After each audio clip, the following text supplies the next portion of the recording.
Okay, chapter 6 continues right where chapter 5 left off. We are still in the present time at 124. And this is really focusing on how Beloved is so fixated on Sethe and so curious to know about her. And there's just some beautiful writing here at the beginning that I think really does, like, through the description of nature and also just how Beloved looks at Sethe, you really do feel sort of this, endearing obsession, really, that Beloved has with Sethe. So Rainwater held on to pine needles for dear life, and Beloved could not take her eyes off Sethe. I mean, you can really just picture that, can't you? Stooping to shake the damper or snapping sticks for kindling, Sethe was licked, tasted, eaten by Beloved's eyes. This is like synesthesia. I don't know if you've ever heard that expression, but synesthesia is a literary sort of technique where you mix senses. So like an eye cannot lick, right, or eat or taste, but by putting this in, that her eyes are doing this, it creates this incredible focus. We can really tell how obsessed Beloved is. She hovers around and wants to be with Sethe at every minute. So she gets up early in the morning and she watches Sethe make breakfast. This is interesting. This is in very strong contrast to what we just read here. In the lamplight and over flames of the cooking stove, their two shadows clashed and crossed on the ceiling like black swords. This seems ominous to me, and yet everything about the description is positive at this point in the book. So I just think it's worth noting this. This is also a simile, but it does sort of foreshadow perhaps some conflict that might come later. And at the end of the day, Beloved is waiting for Sethe to return home. And in fact, as the days go on, she will actually leave 124 and start walking down the road to meet Sethe, as though every afternoon she doubted if the older woman would return. So she's really, wants to make sure that Sethe is coming home, that they're not going to be abandoned. Sethe was flattered by Beloved's open, quiet devotion. The same adoration from her daughter, had it been forthcoming, meaning Denver, would have annoyed her, made her chill at the thought of having raised a ridiculously dependent child, which is interesting. Because I'm thinking to myself, well, Beloved is sort of her child as well, if she is indeed the ghost in real life. But it's interesting how she's like kind of turned off by the idea of Denver wanting and needing her, but not this visitor. And so Sethe's pleased by how sweet Beloved is and how she's so focused on her. She kind of likes the attention. There's one evening being described here. It's at the end of the day and they're making food. Sethe's made rutabaga. Denver is picking through peas, and Sethe is tired because it's the end of the day and the heat of the stove makes her sleepy, and she starts to slide into a little doze when she feels Beloved touch her. A touch no heavier than a feather, but loaded with desire. She looks up and she sees Beloved, and the longing she saw there was bottomless. Some plea barely in control. Sethe patted Beloved's fingers and glanced at Denver, whose eyes were fixed on her pea sorting task. So I'm imagining Denver might be a bit annoyed by Beloved's adoration of Sethe. And Beloved says, "Where are your diamonds?" And Sethe says, "Diamonds? What would I be doing with diamonds?" And she says, "On your ears." And Sethe says, "Oh, well, I had some crystal earrings once, a present from a lady I worked for." And Beloved says, "Well, tell me your diamonds. Tell me the story about this." And of course, we don't know anything about these earrings, but it's interesting. How does Beloved know? This is a really good question just to put out there. So Denver doesn't like the stories from Sethe's past. And Sethe, honestly, was what we're discovering here, doesn't like telling stories from her past because there's so much pain in it. And she and Baby Suggs had agreed not to talk about the past, that it was unspeakable. This is also, as you remember, perhaps a way of protecting Denver from that horrible history, because Sethe talks about rememory and how everybody has connection to their past, and this is something they wish to protect Denver from. So it's interesting that Beloved is so curious about this, and for some reason, Sethe is okay telling her. So she begins to tell about the earrings, and she found herself liking it, which, was an unexpected pleasure. She hadn't expected to like telling the story about anything that came from Sweet Home. So she tells Beloved that the lady I worked for in Kentucky gave them to me when I got married. So this would be Mrs. Garner. It's interesting. I worked for, she was a slave. So she goes on to talk about how, and this is a flashback to Sweet Home, how when she was going to get married, she'd found out that there wasn't going to be a ceremony, there wasn't going to be a preacher, there wouldn't be a fancy dinner, there'd be nothing at all, just a blessing that they could get married. And so this is the story of how Sethe made her wedding dress. She talks about how she stole fabric, little scraps from pillowcases, from aprons, from just cotton that they used to test the iron on, anything at all that she could find. She was taking little scraps and sewing it together in like patchwork at night to make a wedding dress. And she also says she had to be really careful and do it quickly so that these fabrics wouldn't be missed, because she had to take the dress apart afterwards and put all the pieces back where they were, which is a very laborious thing, especially if you're considering that she's a slave and she has to work all the time. She didn't have enough fabric to make the back of the dress, so eventually she took mosquito netting from a nail out in the barn, and they'd used it to make jelly, and so she washed it and soaked it until it was white, and then she made that for the back of the skirt, so it was almost like a little train. And she says, she probably looked really ridiculous when she says that she looked like a haint peddling. This is she looked like a ghost, maybe, just because it was such a strange assortment of fabric. But she was only not even 14 years old. This could be a quiz question. So Sethe was not even 14 when she got married to Hallie. Turns out Mrs. Garner knew that she was stealing fabric, and she didn't care.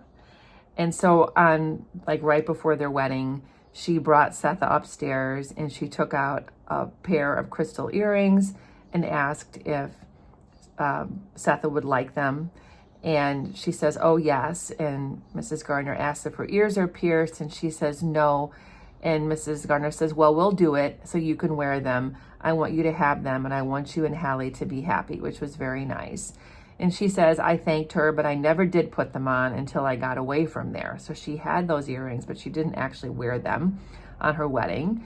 One day after I walked into this house, Baby Suggs unknotted my underskirt and took them out. So she had them with her, tied up into her skirt.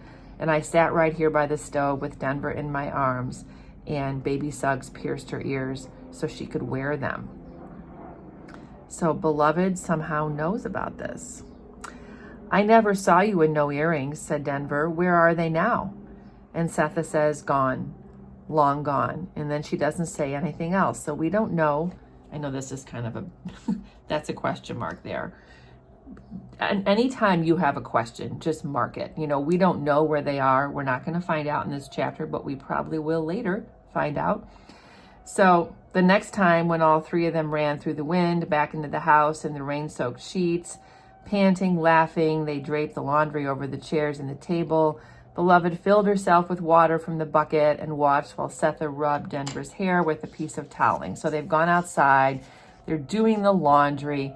I'm going to quickly close my window because it's the first Tuesday of the month and the tornado siren is going. I don't want you to think I'm sitting here in a tornado. So Sethe says, oh, we should take care of your hair, Denver. We need to comb it and clean it. And Denver's like, no, it hurts. I don't want my hair to be combed. And Sethe's like, if you comb it every day, it wouldn't hurt. And then Beloved says, did your woman never fix up your hair? And Sethe kind of ignores it. And then she asks again, your woman, she never fix up your hair? Was clearly a question for Sethe, since that's who she was looking at. And Sethe says, you mean my mother? And she says, well, if she did, I don't remember. And then she explains, and this is also a flashback to Sweet Home. I'm just going to make a note there for you, that she only was nursed for 2 or 3 weeks, and then her mother went back out to the fields to work, and that there was another woman who would take care of the children, who would continue nursing them. It was basically her job. So she says, I sucked from another woman whose job it was. So my answer is no. I reckon that my mother did not do my hair. She didn't even sleep in the same cabin as me. Too far from the lineup, I guess. One thing she did do, you definitely need to mark this for yourself. This will be on a quiz. It's also just a really important historical reference. She picked me up and carried me behind the smokehouse. Back there, she opened up her dress front and lifted her breast and pointed under it. Right on her rib was a circle and a cross, burnt right in the skin. She said, this is your ma'am. This, and she pointed. I am the only one who's got this mark now. The rest dead. If something happened to me and you can't tell me by my face, you can know me by this mark. So this is a branding. She was branded like cattle, a mark, from the master, or perhaps a mark when she came on the slave ship. So she was identified in that way. And Sethe says, as a child, it scared her so much she couldn't imagine. And she says to her mother, well, how will you know me? How will you know me? Mark me too. And her mother responded by slapping her face, because Sethe didn't understand as a child, not until I had a mark of my own. So she became branded too, probably by Mr. Garner. So what happened to Sethe's mother? She was hung. By the time they cut her down, nobody could tell whether she had a circle and a cross or not, least of all me, and I did look. And then Sethe gathered hair from the comb. She's been combing Denver's hair, and leaning back, tossed it into the fire. It exploded into stars, and the smell infuriated them. So this is negative. And then Sethe says, oh my Jesus. And she becomes very agitated. Ma'am, what's the matter with you? Asked Denver. And Sethe walks to the chair. She lifts the laundry and she starts folding and refolding the laundry. She's so upset. She had to do something with her hands because she was remembering something she had forgotten she knew. So she's bumped into a rememory, like something has come back to her that she had blocked out. And I think this is also very important to mark. When people have gone through trauma, they do block out parts of their memory. And this is one reason why she and baby Suggs probably decided they would never talk about the past, because there's always a risk that this could happen. Something privately shameful that had seeped into a slit in her mind right behind the slap on her face and the circled cross. And Denver says, why did they hang your mom? And this was the first time she had heard anything about her mother's mother. Sethe's never talked about her. Baby Suggs was the only grandmother that Denver knew. And Sethe says, I don't know. She doesn't know why her mother was hung, but there were a lot of them that were hung. But what was getting clearer as she folded and refolded the damp laundry was the woman called Nan. So this is a new character who took her hand when her mother was hung and yanked her away from the pile of bodies that were cut down from after being hung, before she could make out the mark. Nan was the one who knew best, who was around all day, who nursed the babies, cooked, and had one good arm and half of another, and who used different words Sethe understood then, but could neither recall nor repeat now. So this is an historical reference. The slaves that came over on the slave ship spoke African languages from various regions in that continent, and they lost their language over time, of course. And so that's another consequence of slavery, is that an entire culture, an entire language was lost. And that's what she's talking about here. And the reason Nan would be the one who's taking care of the children is because she only has one arm, so she's not very useful in the fields. So her job is to nurse the babies and take care of the babies. Sethe believes that must be why she remembered so little before Sweet Home, except singing and dancing, because they were speaking a language that is no longer spoken. What Nan told her she had forgotten, along with the language she told it in, the same language her mam spoke, and which would never come back. So this is important. I just think you guys might even talk about this in class and sort of how those languages, how they disappeared. So holding the damp white sheets against her chest, she was picking meaning out of a code she no longer understood. So she's pulling the meaning of the loss of language. And again, this is another situation where the history of your ancestors affects you in the present time. That's what's happening in this moment to Sethe. She remembers nighttime, Nan holding her with her good arm and waving the stump of the other in the air. And she tells her a story. Nan tells Sethe a story about Sethe's mother. I'm telling you, small girl Sethe, and she did that. She told Sethe that her mother and Nan were together from the sea. This is on the slave ship. Both were taken up many times by the crew. She threw them all away but you. The one from the crew she threw away on the island. The others from more whites she also threw away. Without names, she threw them.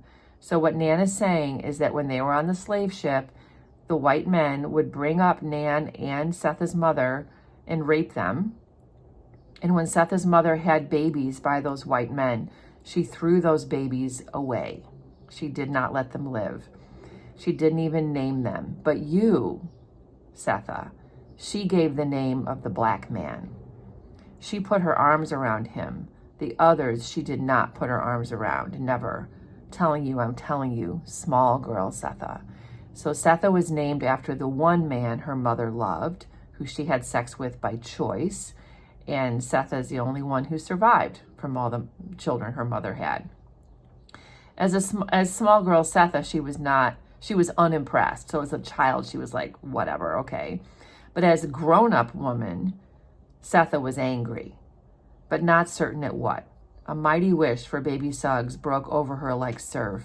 In the quiet following its splash, Sethe looked at the two girls sitting by the stove, her sickly, shallow-minded boarder, her irritable, lonely daughter.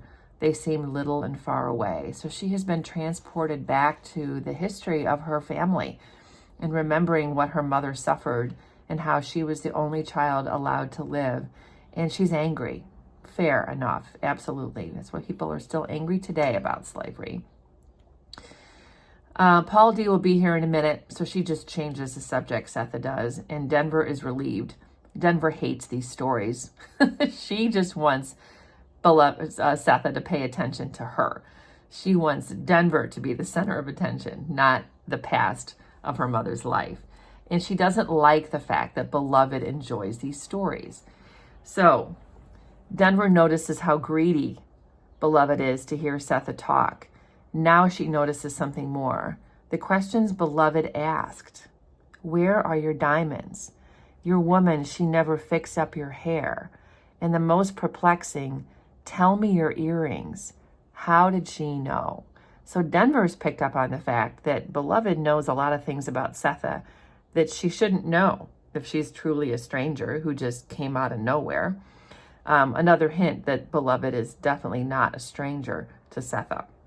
So things that I just want you to have marked here. Nan is a new character. She is the slave woman who only has one arm and half of another, who cared for all the babies at Sweet Home while their mothers worked. She also tells the story of how Sethe's mother and her came over on the slave ship, how they were branded, how they were used for sex, how Sethe's mother gave up all those babies the minute they were born, but kept Sethe because she was a product of true love, which is what I mean here by saying note the story of Sethe's mother. So hopefully you can catch all these annotations, and of course I'll put a bullet point summary in the discussion section as well.